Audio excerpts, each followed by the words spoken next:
And I'm, getting experience in what it is that I'm doing, which is good because it reinforces me and gives me, I guess, the feel that I do know what I'm talking about. And going to school these past 4 years has paid off because I can work in my major, which is really good. But I'd also have somewhat of an interest in public policy. I'm looking into also maybe trying to apply to George Mason's Public Policy School to get my master's in public policy. I feel it'd be a good combination of having a business background with a public policy background to possibly work in the government. So absolutely. That's what I'm kind of working towards right now. I wish more people in government had that, your training, and exercised it. But that's my ultimate goal. But of course, if that doesn't work, I have Plan B, and I'll work towards my CPA. But I always want to go to school. I tell my mom, I'm like, Mom, you might as well think of me as living at your house for the past 10 years, because I want to continue going to school. I want to get my master's, and who knows if that might intrigue me into going to law. So I never know. Well, all means, it's good to hear you're flexible, and the market changes, the job market, the opportunities. I'm learning more about that now, even with a high unemployment record. A lot of people I've talked to are having difficulty getting jobs, not just unemployed, recently unemployed, but people like you that are getting out of school and looking for employment. There's right now, it's good to know you have your options, and because a lot of people have got to find a job, and I'm not so sure when they'll change. It will change, but people have to continue knocking on doors. Just like if you're in business and if you're looking for a customer, they're not going to come to you. You have to go after them sometime for whatever method you can. Advertising. I noticed the city of Bowie has an ordinance on the board out here about door-to-door sales. And a lot of cities around the country have had these rules in where you had to register with the city before you went and knocked on doors. Well, quite frankly, in my years of coming up, I used to be in sales management, and one of the things when I went to Texas that they wanted to do is pick up sales. I said, well, we'll go knock on doors.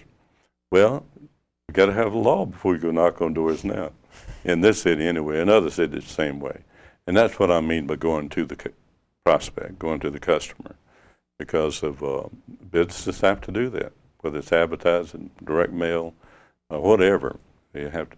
And of course, once you get that business, you got to account for it, But it's great that you're in a position to have some increased options and training in your education.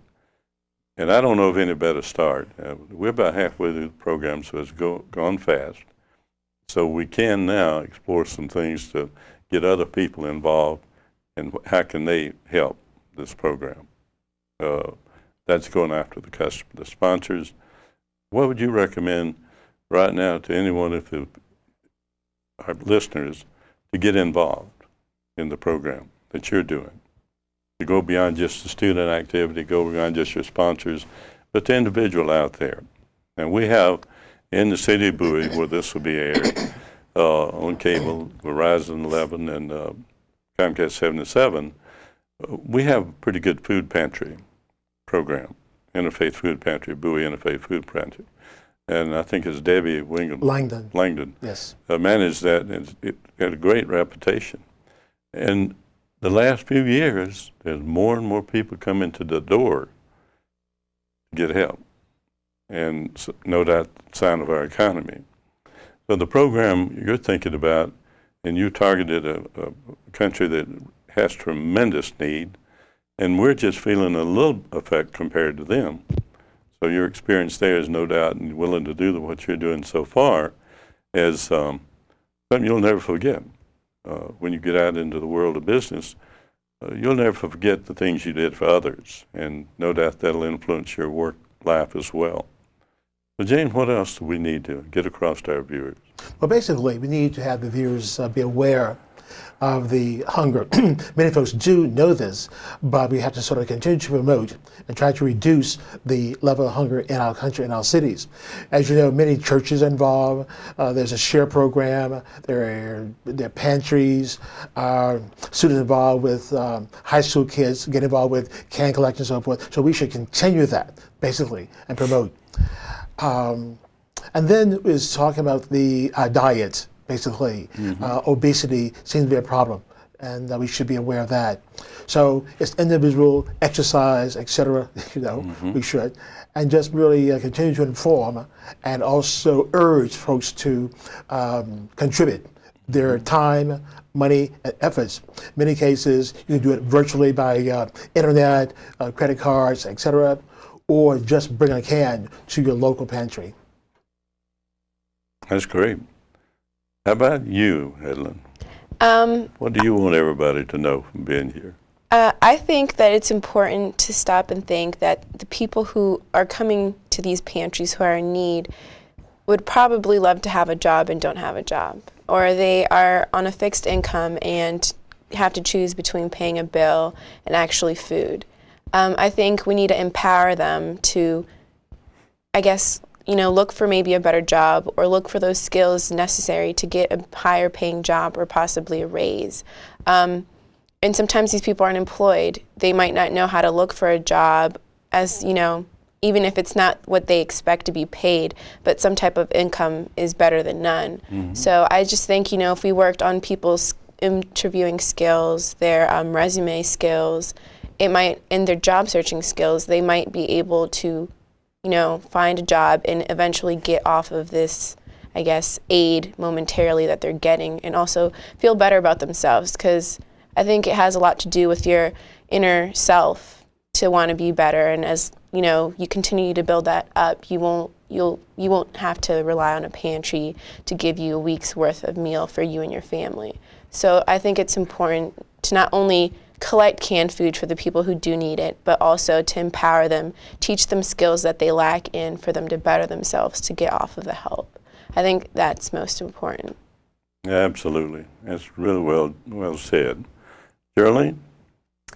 Well, one thing I would like to tell the viewers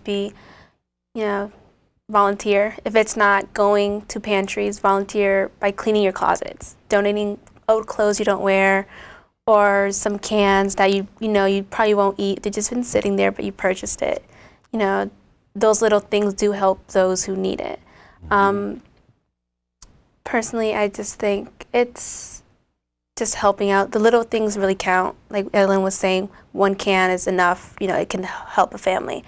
But yeah, that's what I could say. Just anything counts to help out for any food pantry locally. Also teaching young children, I guess, about hunger in an early age, just so they get that volunteer in their minds, let's help out doing this or doing that, giving to those who need it. Tremendous, tremendous. No doubt what you're doing is echoed in what you're saying, no doubt about it, and making you recognize things that a lot of people don't recognize. They're doing well. They ride by, they don't even know that the food pantry are there, and they're lucky, and yet they worked hard for being lucky. And there's no reflection on anyone that don't need them, but those are the people that should help the food pantry a great deal. And I know a couple of friends opened a business in Bowie, 2 women that have thought about doing something for a long time, and just an idea, they call their business Second Chance, in Hilltop Plaza. And one is a beautician, another woman a homemaker. They went into business, and they always looked for secondhand opportunities for things in their home. So they have a shop now, because it's called Second Chance. It's things that the people contributed to them or donated to them. But I had no idea that these things would be so popular right now. And there's several shops, that's the only one I've been to, where people come in and looking for something of value that they can afford to have. And then there's a lot of people that are donating to them, and some selling things to them. And a lot of people put things to the curb that can be used by someone else. So that's an idea that they gave me, that people should have second thoughts. They should have someone they can give things to, or at least put in position to offer it to them. But they were never thought they'd go into business until all of a sudden times changed, and they think a business, I can earn my own income, and they're doing well at it, I understand.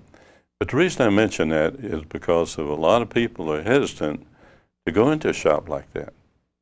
They don't want their neighbor to see them. And right in the same shopping center, there's a church group that has a second-hand for lower price things. So I never thought about it before, and that's one thing that a person came in with sunglasses on that told one of the people that worked there, well, I want to donate something to you, but I don't want anyone to know I'm giving it to you. They didn't want a receipt for what they were given. They just had the idea that what they had was useful, and I'll put it there for someone that else can have it at a low, they may afford to do it. Getting back on this idea of teaching, I think a lot of the food pantry people are referred to other places. Prince George's County, we had Judah Culver, the guest, who was a former newspaper columnist and has written books. She worked with the Prince George's County Council in the administrative area when the first project that came up nationally was a problem nationally with these little turtles that people sold once upon a time, probably long before you were around. James and I remember. But people could buy these little toy turtles that you took them home in a thing, and people loved to have them. But nationally, they had problems with disease. And even a dog licking the bowl later when the turtle was gone could get sick. Prince George's County was the first county in the country that brought it to the attention of the national. And this one woman did the legislation for it. So the county said, no more turtles sold in this county like that. They came from another country, I think. So it became, believe it or not, and it won't be in the history books, I know, it was a national thing that developed. No more can be shipped to the United States. All this little fancy-looking little turtle, and I remember them. My kids had some. And little did I know that may be why they were sick everyone. You know.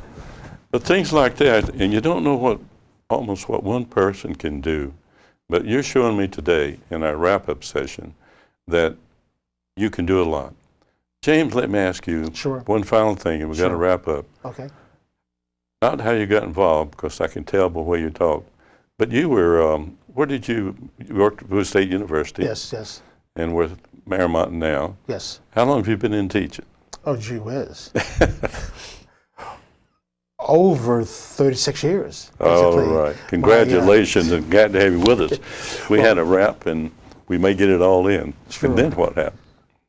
Well, 36 years. I started out at Harrisburg Area Community College. I was in the military, and then wanted to do something to do. Went down and one of the things that the interviewer said to me, I said, he said, have you ever had any teaching experience? I said no, and he said, well, you got to teach to learn how to teach. And so he hired me, and that was she was in early 70s, so forth. That's great. So that's great. Quite some time. Well, I think we got that in, James. And you know, we were focusing so much on this interest with the students. I didn't want to wrap up without at least sharing from your experience, because that dictates some of the volunteer work you're doing. And I thank you all for being here. Thank you. Thank you.